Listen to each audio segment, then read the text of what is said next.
Boa noite, igreja! Boa noite! E olha aqui, nós temos essas duas igrejas lindas hoje, aqui na frente. A igreja do nosso querido Varan e a igreja do São Manuel, né? Muito bom.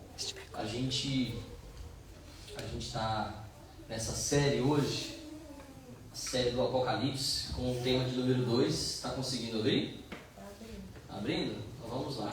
Enquanto ele abre, eu quero agradecer a presença de vocês no nosso programa, que foi fantástico, né? O programa do nosso evangelismo. A gente teve ali um resultado fantástico, porque vocês estavam envolvidos ali. Foi uma maravilha. Eu espero que esse ano seja um ano de muitas bênçãos na nossa vida. Seja um ano de muito aprendizado. Qualquer coisa você coloca junto com... Deixa o negocinho começar. Não, é que o computador está devagar mesmo. Mas aí a gente está com um sermão aqui na cabeça, não precisa nem... Tá bom? Ficou bom aí?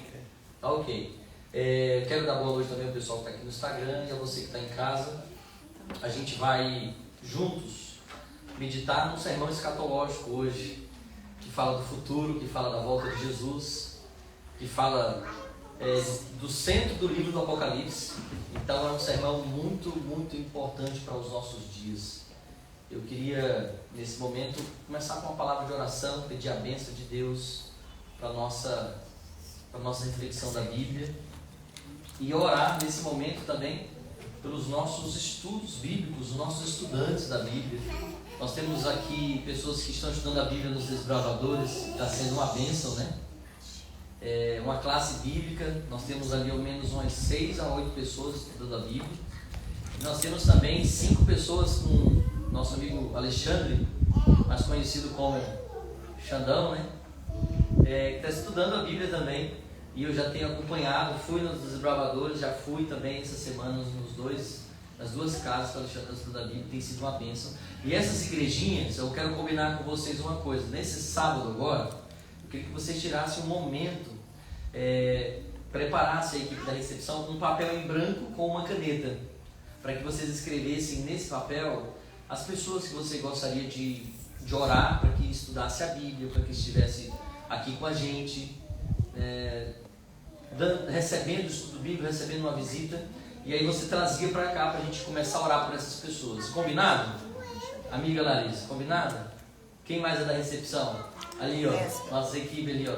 Então a responsabilidade de vocês, tá bom? Desse sábado, que aí tem um volume grande de pessoas, aí você já entrega, ó, que você vai colocar o nome de uma pessoa que você gostaria que recebesse o estudo bíblico, uma visita especial, ou alguém que está afastado, tá bom? Então vai ser muito especial. E aí, tanto das duas igrejas, tá bom? Das duas igrejas, a gente coloca aqui, e o nosso ancião, viu? Nosso ancião, ou esse ou aquele, né? Quem tiver mais inspirado nesse dia, faz essa oração de dedicação de joelhos aqui pela igrejinha. Combinado? Eu provavelmente não estarei, mas eu quero ver uma foto bem bonita nesse momento da oração por esses nomes. São pessoas especiais que a gente quer ver no céu, tá bom? Porque no dia 2, nós teremos aqui nessa igreja o nosso primeiro treinamento de duplas missionárias e vai ser impactante. Nós vamos receber a outra igreja do Pinhal Central e também a igreja do Jardim, aqui na igreja nossa, e vai ser um movimento lindo, tá bom? Vocês recebem a gente aqui? Combinado? Então, naqueles 4 tipos de duplas. Vamos então orar para nós aprender um pouco, nós aprendemos aqui um pouco a respeito do livro do Apocalipse. Vamos orar. Pai querido, obrigado, Senhor, por mais essa noite. Nós te damos graças porque o Senhor é bom e a tua misericórdia dura para sempre. Nada que o Senhor faz na nossa vida é para o nosso mal, para o bem. Ainda que passemos por dificuldades e tribulações, o Senhor tem um propósito final de nos salvar. Por isso, Pai, aceitamos a tua vontade para a nossa vida. Pedimos hoje a inspiração do teu Espírito, a iluminação do teu Espírito, para que possamos entender a tua palavra em nome de Jesus. Amém, Senhor. Amém. Nós estudamos no domingo retrasado o primeiro tema, que foi as primeiras páginas do Apocalipse, Nós estudamos ali a introdução que revela Jesus Cristo como nosso Salvador. Então eu não tenho que ter medo de estudar o livro do Apocalipse. Por quê? Porque ele revela Jesus como nosso Salvador. Então se um livro traz Jesus como aquele que venceu, quer uma curiosidade do livro do Apocalipse? Aparece 30 vezes a palavra cordeiro no livro do Apocalipse. Quantas vezes? 30. 29 vezes é um cordeiro, não um cordeiro que tem lá descrito em Isaías 53, sabe? Que é simples, que é pequeno, que é aquele que chora, que morre, que é imolado. Não tem? Não tem? Então o que acontece? Esse cordeiro aparece apenas uma vez. Mas no livro do Apocalipse, o cordeiro que venceu, que foi morto, que venceu a morte, que venceu o dragão, esse cordeiro aparece 29 vezes. Das 30 é um cordeiro vitorioso que venceu. Jesus não está morto. Jesus, no livro do Apocalipse, é um Deus que está vivo. Amém? Amém. Então, no livro do Apocalipse, a gente precisa entender que Jesus Cristo é o que venceu a morte, é o que venceu o pecado, é o que venceu, e um dia em breve vai voltar. Jesus vai voltar em breve para nos buscar e nos levar para junto dele. Felipe, pode tirar o negócio, deixar só no celular, por favor? A gente precisa hoje entender, acho que descarregou. A gente precisa hoje entender isso, que o livro do Apocalipse é um livro de esperança e não um livro apenas de nos dar alarmes de medo, né? Nós precisamos ir a Jesus por amor. Lembra? Por amor. Ah, pastor, mas lá nas 3 mensagens angélicas que fala hoje, fala temei a Deus. Não é ter medo de Deus, é ter amor pela sua volta, amar a volta do Senhor. Amém? Amém. Vamos então seguir aqui, para frente e aqui, né? O conflito cósmico revelado no Apocalipse, né? Então existe um grande conflito. Eu acho que não está funcionando também aqui. Tá? De baixo? É de baixo. Pronto, vamos lá. Existe um grande conflito no livro do Apocalipse, né? Um conflito entre o bem e o mal. E esse conflito, ele causa uma guerra, e por isso o centro do livro do Apocalipse, você vai passando para mim, não tem problema, tá bom? O grande conflito, ele tem um centro no livro do Apocalipse. Qual é o centro do livro do Apocalipse? Se eu perguntasse para a igreja agora, vocês saberiam me responder? Ó, se alguém chegasse para você, ó, tem aqui 22 capítulos. Quais dos 22 capítulos é o centro? É a mensagem principal do Apocalipse. Qual é? Vamos lá, igreja, me ajuda aí, que é para eu dizer que vocês estão fera na Bíblia. Quais são os capítulos? Só vou dar uma dica, são 3 capítulos. Capítulo 14. Não, são 3 capítulos que são o centro do Apocalipse. 13, 14, 15. Não, quase. São 3 capítulos, são o centro do livro do Apocalipse. Vamos lá, acha ou não? 12, 14, 9. 12, 13 e 14. 12, 13 e 14. Ele vai tratar da guerra, do conflito. Ah, pastor, mas tem uma parte ali no começo, é interessante demais, ali uma parte no final. Sim, mas quando João, a gente precisa entender que a Bíblia, ela não é um livro apenas de o que está escrito é importante, não. Como está escrito, como foi escrito também é importante. É ou não é? Então, como que a Bíblia foi escrita? Com qual língua ela foi escrita? De que maneira? Qual palavra? Isso aí para nós é extremamente importante. Então, a estrutura do livro do Apocalipse, botar esse capítulo 12, 13 e 14 é extremamente importante. Antes disso, no versos 10 e 11, vai tratar desse momento de desapontamento com a mensagem da volta de Jesus. E aí o centro do Apocalipse está no capítulo 12, 13 e 14. A gente vai meditar. Primeiro capítulo do centro do Apocalipse é o 12. É uma guerra que acontece aonde? No céu, uma rebelião. E a gente vai ver essa rebelião. Abre a Bíblia comigo agora. Vamos abrir. Você que está em casa, pega sua Bíblia. Vamos abrir Apocalipse capítulo 12. Apocalipse capítulo 12. Versículo, nós vamos ler o verso 7 até o 9. E depois o verso 12. Esse é o retrato da guerra. A gente vai entender algumas coisas relacionadas a essa guerra. quando foi, a quem foi essa perseguição, tá bom? Vamos lá. A Bíblia diz, o verso 7 assim, lê junto comigo, igreja. Houve peleja onde? No céu. Houve guerra no céu. Entre quem? Miguel e os seus anjos pelejaram contra o dragão e os seus anjos. Também pelejaram, né, o dragão e os seus anjos. Todavia não prevaleceram e nem se achou lugar para eles aonde? No céu. Verso 9. Foi expulso o grande dragão, a antiga serpente, que se chama Diabo e Satanás, o sedutor de todo o mundo. Sim, foi atirado para a terra e com ele os seus anjos. Até aí, depois a gente vai ler o verso 12. Primeira coisa, a figura de Miguel representa Cristo. A própria Almeida aqui, quem colocou os subtítulos, está mostrando que é uma batalha entre Cristo e Satanás. Muitas pessoas dizem que se eu afirmar que Miguel é Jesus, eu estou diminuindo Jesus a um anjo. Mas esse Miguel é um arcanjo. Ele é único. Quando ele aparece a letra maiúscula. É um anjo que está junto com o Sadraque, Mesaque e Abednego dentro da fornalha. É um anjo diferenciado, um arcanjo na verdade, que quando ele fala, os mortos ressuscitam, que está escrito lá em Tessalonicenses, você já viu? Ao ressoar da trombeta de Deus, a voz do arcanjo, e os mortos em Cristo ressuscitarão. Quem é que dá ordem para ressuscitar os mortos? Me diz. Quem foi que falou Lázaro sai? Jesus. Só Jesus tem poder sobre a morte, diz a Bíblia. Então esse anjo, esse arcanjo no caso aqui, Miguel, que significa o seguinte: quem é como o Senhor? Quem é como Deus? A palavra mi do hebraico é a palavra, é a pergunta: quem? Quem? Miguel, quem é como Deus? Quem é igual a Deus? É uma pergunta retórica. Ninguém é igual a Deus. Quem é esse? Jesus Cristo, o Filho de Deus. A Bíblia é clara em dizer isso. É ele na armadura de guerra. Você vai reparar na Bíblia vários nomes para Jesus, sim ou não? E esse é um deles.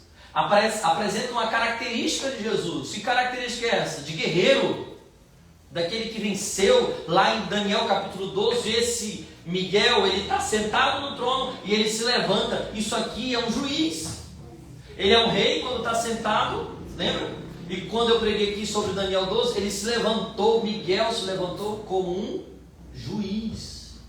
Então as pessoas não entendem que Miguel é Jesus. Nós entendemos sim. E não é porque Ellen White falou. Nós entendemos porque está na Bíblia. São razões bíblicas para isso. Ellen White apenas confirmou. Mas nossa base é a base bíblica para que Miguel seja Jesus, certo? E como o Dr. Rodrigo Silva fala, não houve guerra direta entre Satanás e Jesus, porque isso aí não seria possível, porque quem é poderoso, quem é como Deus, já está dizendo o nome. Não seria uma luta, seria um massacre. Não é isso? Muito, quando eu estou dando estudo bíblico, muitas pessoas perguntam assim, mas pastor, Jesus poderia ter... Essa semana retrasada, a menina lá está estudando a Bíblia comigo, né?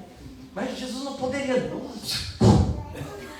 Foi-se embora, acabou. Faz tudo de novo, faz outro anjo, bota o Gabriel agora para liderar. Não é Gabriel mais correto, né? Gabriel ponta firme. E aí, e os outros anjos? Não, ele apagava a memória de todo mundo. Aí eu fiz uma pergunta simples, e a memória dele? Que a Bíblia diz lá em 1 João, capítulo 4, verso 8, que Deus é amor. É ou não é? Sim. Então Deus também é três em um. Sim ou não? Pai, Filho e Espírito. Deus não pode ir contra a sua essência. E outra, se ele fizesse isso, que demonstração de liberdade teria? Tanto os anjos quanto os humanos? Nenhuma. A gente precisa entender que Deus tem um plano de resgate. O plano da salvação. Aí eu botei uma pergunta assim, né? E falei que Deus deu chance para Lúcifer. Pô, será que Deus não teria dado chance para ele se arrepender? Claro que sim. Pastor, e como é que ia ser? Jesus ia morrer, eu não sei o que Deus ia fazer, mas ele ia ter dado um jeito, ele teria resolvido como está resolvendo o nosso problema. Como ele resolveu na cruz o nosso problema. Foi ou não foi? Mas ele não aceitou. Assim como muitos também não aceitam. Então houve o que no céu? Uma guerra, uma peleja, e essa guerra se estendeu, né? Se estendeu. Olha o verso 12, lê comigo o verso 12. O verso 12 diz que essa guerra veio para cá. Olha só o que diz. Por isso festejai, ó céus. Por quê? Porque o dragão foi expulso de lá. Então no céu não tem resquício nenhum do pecado. Vocês concordam comigo? No céu não tem resquício nenhum do pecado. Porque lá no céu tem festa. Ó, festejai, ó céus, vós que neles habitais. Agora aqui na terra a palavra muda. Olha o que diz aí o verso 12. Ai da terra e do mar, pois o diabo desceu até vós cheio de grande o quê? Fúria, ira, sabendo que pouco tempo lhe resta. Pouco tempo. Então a alegria agora de Satanás é levar o máximo de pessoas junto com ele para o seu destino final, que já está traçado em Apocalipse 20. A gente vai estudar mais à frente. Então essa guerra agora se estende para a terra. E essa guerra espiritual é uma guerra que está no nosso coração. A palavra coração na Bíblia eu já falei, é intenção, é pensamento, é o centro das intenções. Essa guerra está comigo, está dentro de você. Existe uma guerra entre o bem e o mal. Existiu uma guerra entre o bem e o mal. No apóstolo Paulo, ele dizia: o bem que eu quero fazer eu não faço, mas o mal que eu detesto, os meus maus hábitos, os meus defeitos de caráter, meus costumes. E uma coisa interessante de Romanos 7, vou falar para vocês. O apóstolo Paulo diz o seguinte, ó: eu prefiro ser escravo da lei de Deus do que da lei do pecado. Você viu isso já? Lá em Romanos 7. Por que ele fala isso? Porque dentro dele não habitava bem nenhum, senão a lei que era santa, justa e boa. E ele falou que dentro dele o seu pecado, mas ele repetiu umas 4 vezes: o pecado que habita em mim é que me faz ter isso. Então existe em nós essa natureza pecaminosa. Mas quando nós recebemos a Jesus Cristo, o Espírito Santo, o santo batismo, nós recebemos o que? Uma nova natureza. Nós recebemos o Espírito Santo. E agora quando eu vou ali fazer o que é errado, o que acontece? A lei do Senhor no meu coração me acusa e diz: ô Luana, não faz isso. Ô Sábio, isso aí é ruim, isso aí me desagrada. Não é isso? Então existe essa guerra, esse conflito espiritual. Só o verso 17 para a gente completar essa parte da guerra. E eu vou explicar uma coisa bem interessante para vocês. Irou-se o dragão contra a mulher, foi pelejar contra o restante da sua descendência. Aqui, ó, a palavra igreja, mulher, pode ser interpretada como povo de Deus, como igreja de Deus, a igreja verdadeira. Mas essa peleja aconteceu também quando Satanás fez de tudo para que Jesus não nascesse. Você lembra? Você lembra como foi para Jesus nascer? Eles tiveram que viajar para outro país. Foi muito difícil. Então ele queria destruir. Quando o povo de Israel quase foi extinto, você lembra? Ali no cativeiro. Porque se o povo de Israel fosse extinto, não viria o Messias. Ele fez de tudo em todas as eras para destruir a vinda do Senhor, a primeira vinda. Foi ou não foi? Foi. A segunda vinda ele vai trabalhar incessantemente para destruir a segunda vinda. Vai ou não vai? Ele vai colocar um monte de coisa sensacionalista, e vai colocar um monte de auê, e vai falar disso e daquilo, e vai para lá e vai para ali, para tentar desviar a nossa mente da volta de Jesus, a segunda vinda de Cristo. Ele tentou destruir de todas as formas a primeira vinda. Ele não conseguiu. Ele está tentando destruir de todas as formas a segunda vinda de Cristo, e ele não vai conseguir. Diga amém. Amém. Jesus é o nosso vencedor. Amém. Então, essa mulher aqui, nós entendemos que é o povo de Deus, mas também nós entendemos esse conflito no primeiro nascimento de Cristo, que foi uma luta para ele nascer. Certo? Agora o seguinte, o capítulo que vai seguir vai mostrar outro detalhe. O outro detalhe está em poderes religiosos, e esse capítulo 13 ele se conecta com o livro de Daniel de uma forma tão poderosa. Olha só, nós vemos aqui 2 bestas. A palavra ou besta em profecia significa o que, igreja? Me diz aí. Hã? É um poder, um reino, não é isso? É um poder, um reino. No caso, a primeira besta que aparece no verso 1, aqui. Vamos passar aqui, passa aí para mim. Vamos lá. Ó, aqui, ó, do verso 1 ao verso 6, vamos ler a Bíblia. Todo mundo comigo. Leia aí na Bíblia. Vi emergir do mar uma besta que tinha quantos chifres? 10 chifres e 7 cabeças, e sobre os chifres 10 diademas, e sobre as cabeças os nomes de blasfêmia. O verso 2, a besta que vi era semelhante ao leopardo com o quê? Com pés de urso, com a boca de leão. Você está vendo as imagens de Daniel aqui expressas? O que mais está escrito aí? E deu-lhe o dragão o seu poder e o seu trono, grande autoridade. Verso 3, então vi uma de suas cabeças como golpeada de morte, mas a sua ferida mortal foi curada, e toda a terra se maravilhou, seguindo a besta. Verso 4, e adoraram o dragão, porque deu a sua autoridade. A besta, também adoraram a besta, dizendo: quem é semelhante à besta? Quem pode pelejar contra ela? E foi dada uma boca que proferia arrogância, blasfêmias, e autoridade para agir. Por quanto tempo? 42 meses, faz o cálculo. Quanto dá isso aí? Quantos dias dá isso aí? 1260 dias proféticos equivale a quantos anos proféticos? 1260 anos. A igreja corrompida pelo paganismo de Roma se envolveu tanto com o Estado e se tornou a religião oficial do Estado. E o que isso fez com que a igreja agora se tornasse intocável e muito rica? Tudo que a igreja falava era lei. Nós tínhamos ali, estudando a história, estou estudando um livro exatamente sobre isso. A gente tinha algumas pessoas contratadas da igreja para perseguir os tais hereges. O que eram os hereges? Aqueles que falavam que não concordavam com aquilo. Aquilo que, pastor? Indulgências, por exemplo, era uma carta comprada de perdão, que dava acesso àquela pessoa ao perdão. Outra, a doutrina ali do purgatório. Você já ouviu falar?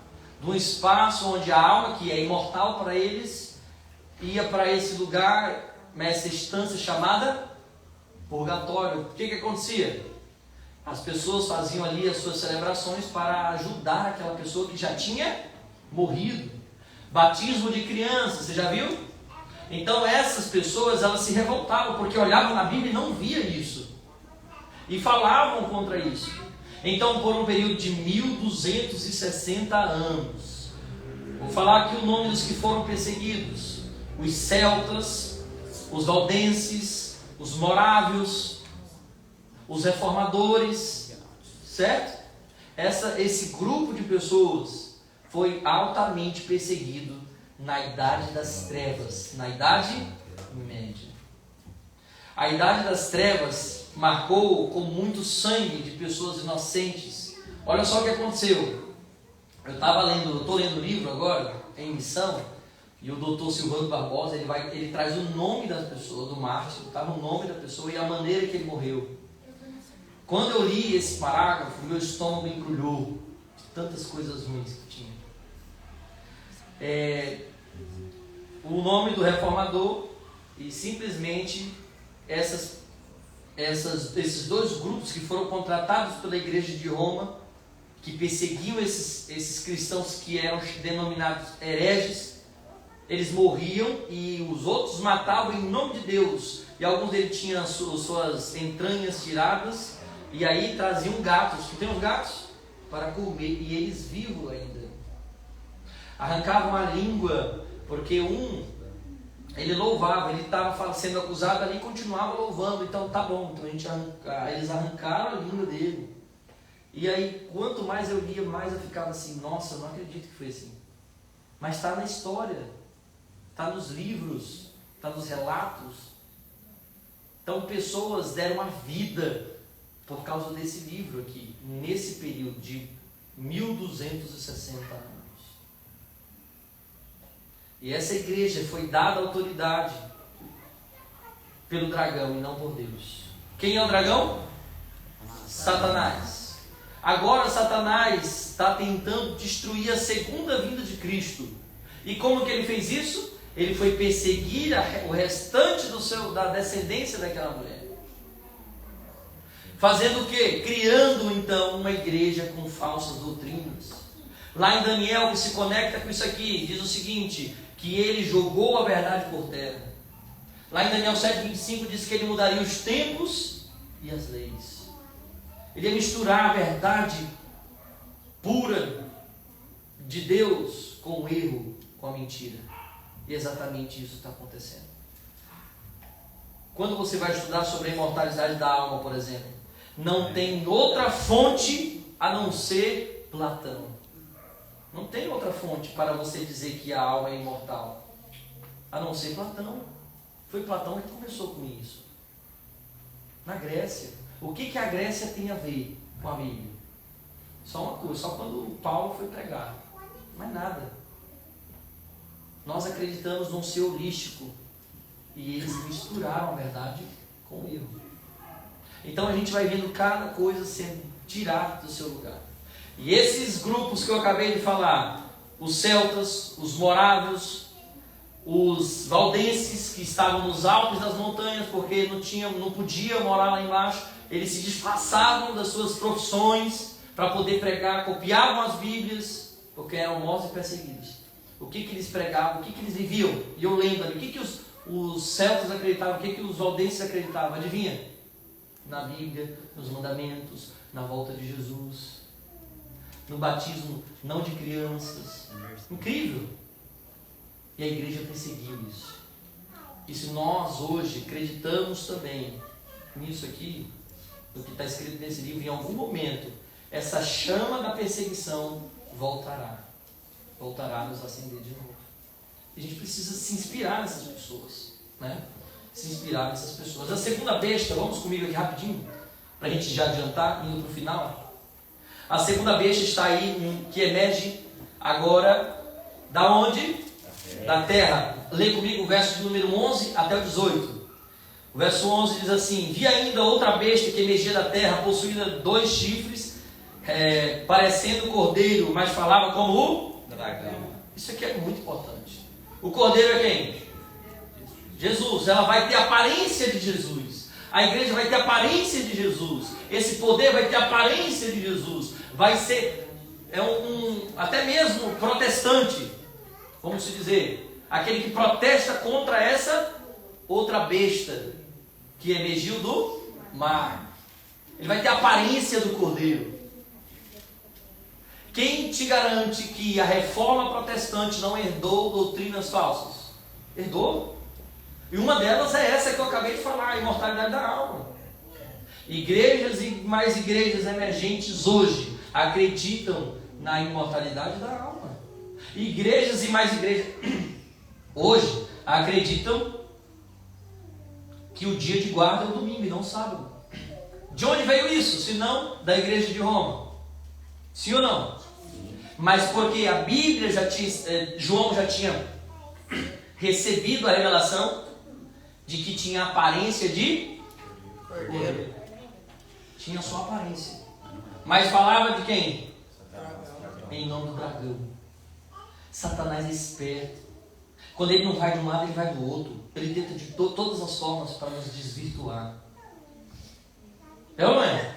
Olha o que mais diz aí. Verso 12. Exerce toda a autoridade da primeira besta na sua presença, faz com que a terra e seus habitantes adorem a primeira besta, cuja ferida mortal foi curada. Também opera grandes sinais, de maneira que até fogo faz descer a terra diante dos homens. Seduz os que habitam sobre a terra por causa dos sinais que lhe foi dado a executar diante da besta, dizendo aos que habitam sobre a terra que façam uma imagem da besta, aquela que a ferida a espada e sobreviveu. Verso 15: ele foi dado a comunicar fôlego à imagem. essa outra besta, esse outro poder religioso e político, político e religioso, só que disfarçado, com uma aparência de Cristo, aparência protestante. Quem está me ouvindo pode até imaginar de onde vem isso. Eu vou falar, há 500 anos atrás, os Estados Unidos da América foi formado num berço protestante, sim ou não? Com aparência de quê? De que era um povo que lutava pelos ideais bíblicos, sim ou não? Mas em algum momento isso foi se corrompendo. Em algum momento, até mesmo o protestantismo e as igrejas se desvirtuaram da palavra de Deus. Então algo que na Europa já estava amortecido pela idade escura, negra da perseguição, agora na América, onde estava reacesa a chama da verdade, com a aparência de Cristo, agora também estava sendo corrompida pelos ardis do inimigo. E ali começou a emergente trajetória do dom de línguas. Você já ouviu falar disso? Já ouviu falar disso? Das igrejas que faziam sinais e prodígios, mas tudo isso, segundo o Apocalipse, vem de quem? Vem de Satanás. A gente precisa se conectar com a Bíblia e entender que a Bíblia e a história estão juntas. Vamos continuar, diz assim, a todos os pequenos, os grandes, os ricos, os pobres, os livres, os escravos, faz que lhe seja dada certa marca, sobre aonde? Sobre a mão direita e sobre a fonte, para que ninguém possa comprar ou vender, senão aquele que tem a marca e o nome da besta, o número do seu nome. Aqui está a sabedoria, aquele que tem o entendimento, calcule o número da besta, pois o número de homem, ora, nesse número é 666. É justamente de lá que o mundo copia tudo que vai fazer. É justamente da América do Norte, em que todos nós, tecnologicamente falando, sim ou não? O Vale do Silício, o berço ali da tecnologia e das mídias sociais. A gente tem algo chamado inteligência artificial.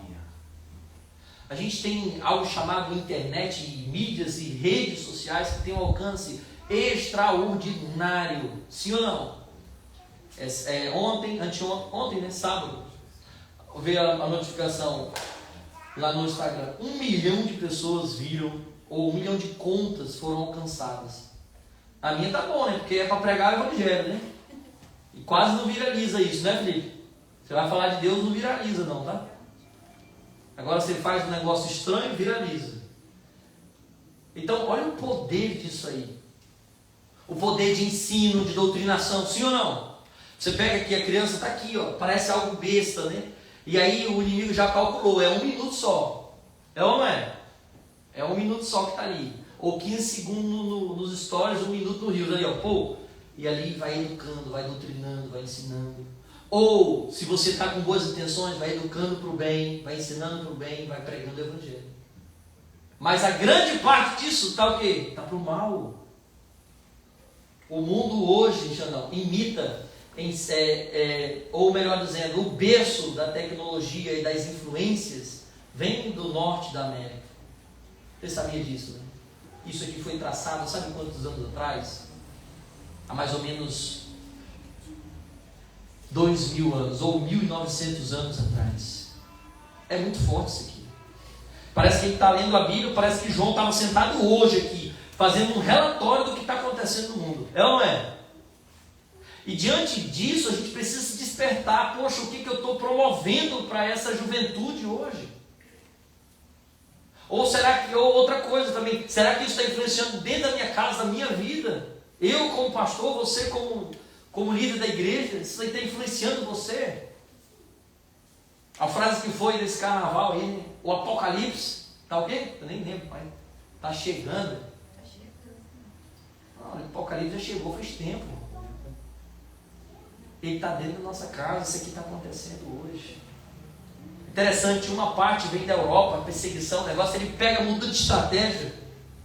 Incrível isso aqui. Mas ele não vai vencer. Não vai vencer. Porque o verso 18, o Apocalipse, diz o seguinte, aqui está o verso do capítulo 14 agora, vamos para o capítulo 14 e a parte final. Passa aí, meu filho, rapidinho. Olha só o que a Bíblia diz. Ali, o verso 1. Olha só, vamos terminar a nossa mensagem com essa mensagem poderosa do Apocalipse 14. Diz assim, ó. Vamos ler o verso 1, lê comigo. Olhei e eis o Cordeiro. Cordeiro com letra maiúscula, Jesus em pé. Esse cordeiro não está sendo imolado, esse cordeiro não está triste, esse cordeiro não está calado, esse cordeiro está em pé. Amém? Amém? Olha o que a Bíblia diz: em pé sobre o monte Sião, e com ele 144 mil, diga amém? Amém. Esse número simbólico que mostra o povo de Deus na sua totalidade. Abarca todas as gerações do povo de Deus, tendo na mão e na fronte escrito o seu nome. Para eu poder falar a marca da besta, eu preciso dizer qual é a marca de Deus. Esse selo na mão do povo de Deus e na fronte é a verdadeira adoração, que está nesse mesmo capítulo, no verso de número 7, que diz assim: temei a Deus e dá-lhe glória, pois é chegada a hora do seu juízo, e adorai aquele que fez os céus, a terra, o mar e a fonte das águas.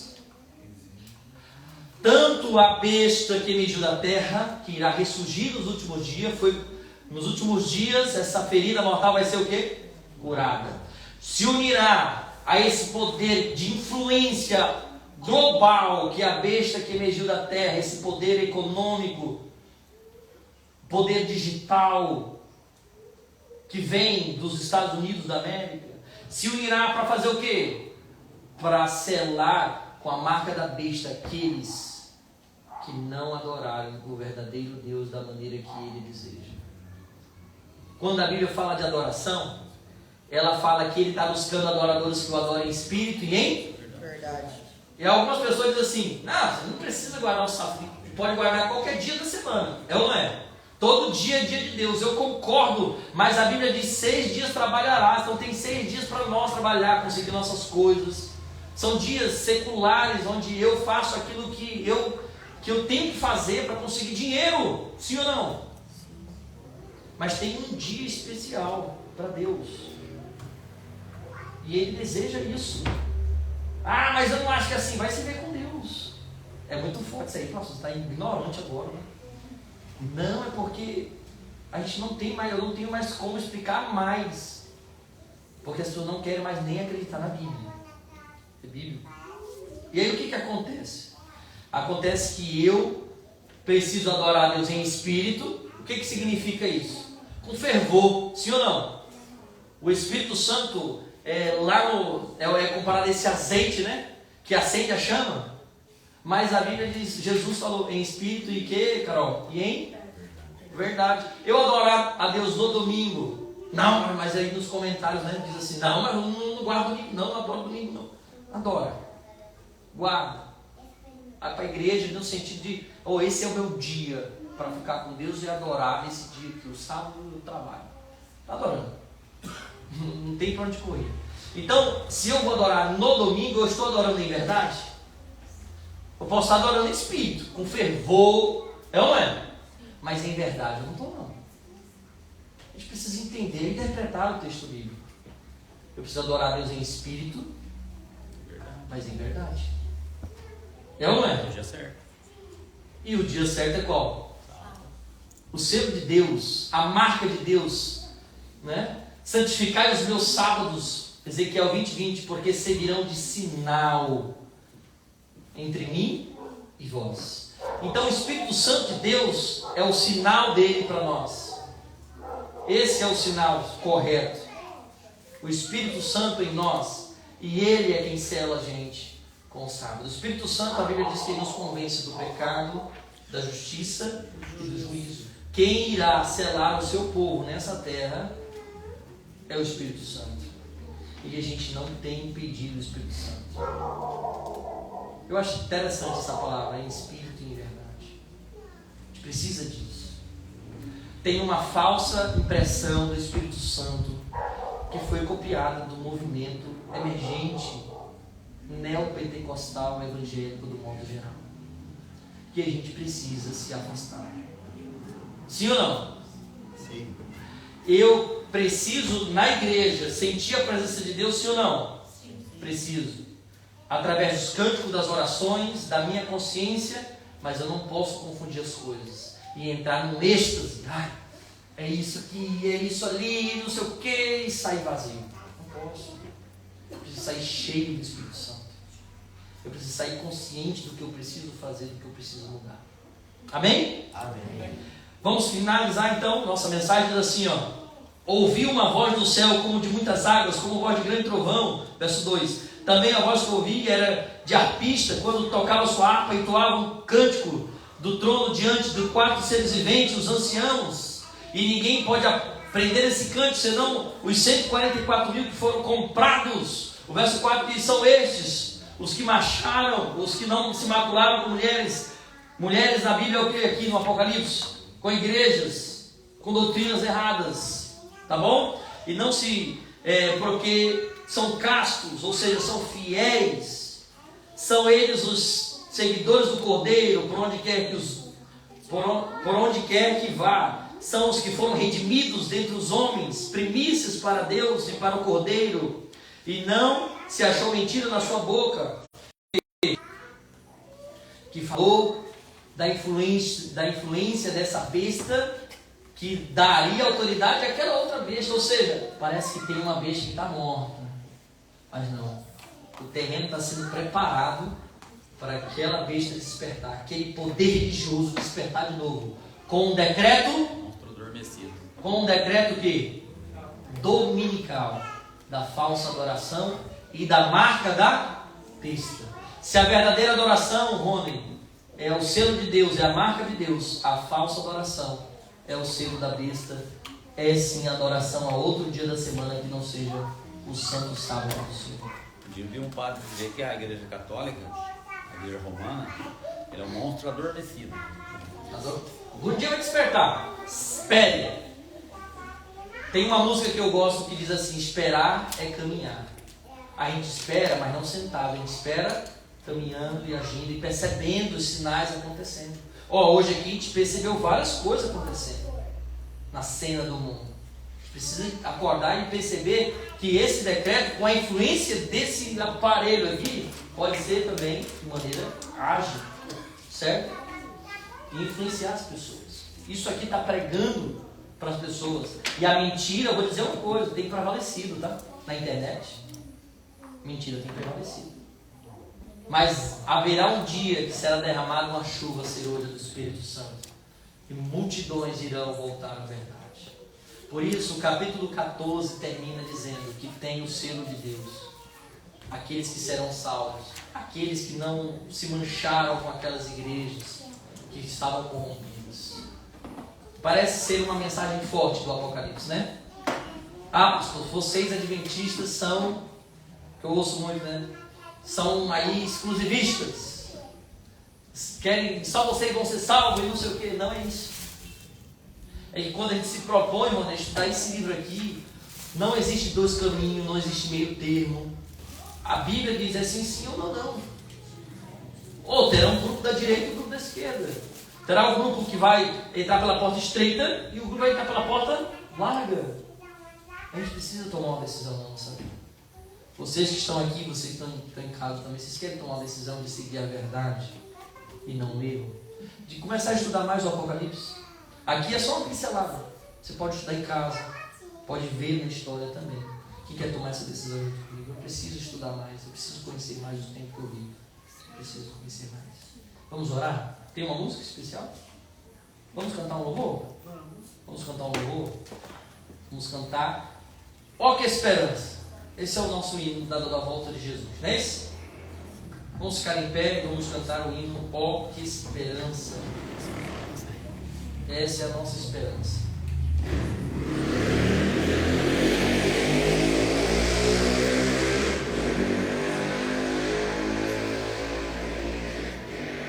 E domingo que vem, já quero convidar você para nós estudarmos mais uma porção do Apocalipse. Não pode dizer que é mais um capítulo.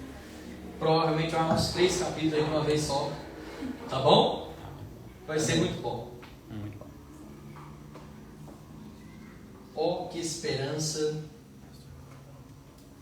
estar firmado em Cristo e receber a sua vida.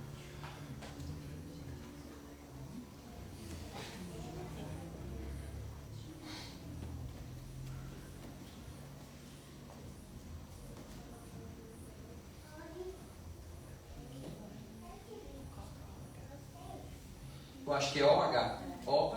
O, que esperança.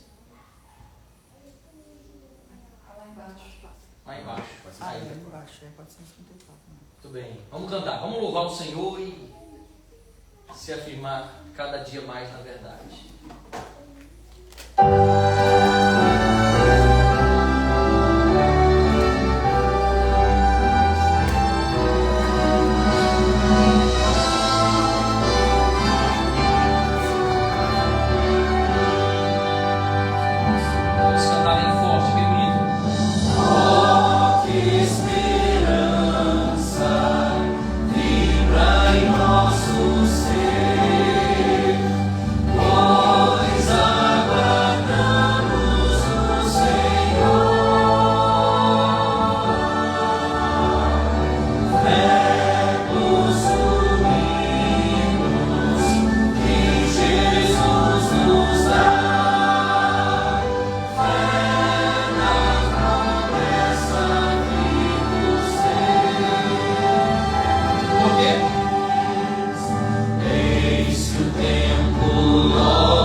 Maravilhoso Deus e eterno Pai, nós temos a esperança de um dia te ver voltar nas nuvens do céu. O tempo se aproxima, a nossa redenção se aproxima. Nós aguardamos o dia em que, ó Pai, o Senhor irá nos selar de uma vez por todas com o teu selo, onde nós iremos nos dias finais desse mundo, ainda que 1000 caem ao nosso lado e 10.000 à nossa direita, a tua palavra diz que nós não seremos atingidos. Amém. Queremos, ó Pai, estar naquele dia sendo guardado pelos anjos do céu, talvez em montanhas como estiveram os valdenses, talvez disfarçadamente como estiveram outros, ou algum dentre nós estará no meio das cidades pregando e sendo ali injustiçado, talvez até mesmo posto à morte em prisões, mas nós queremos estar prontos, Pai, nesse dia. Por isso nos prepara, reafirma nossa fé, nos ajuda a nos desapegarmos desse mundo, entendendo que o céu se aproxima, Pai. Por favor, reacenda a chama da evangelização no nosso coração, para que possamos não apenas estar salvos, mas levar outros à salvação, Pai. Por favor, nós acreditamos num Cordeiro que venceu a morte, num Cordeiro que voltará, que estará em pé naquele dia, que voltará com poder e grande glória. Por isso, Pai, reaviva a essa igreja e reaviva também o nosso coração, em nome de Jesus. Amém. Amém. Amém. Que Deus abençoe. Perdão pelo horário que eu passei um pouco, mas aí tinha que estudar. Tá bom? É bom. Deus abençoe também você que está aqui.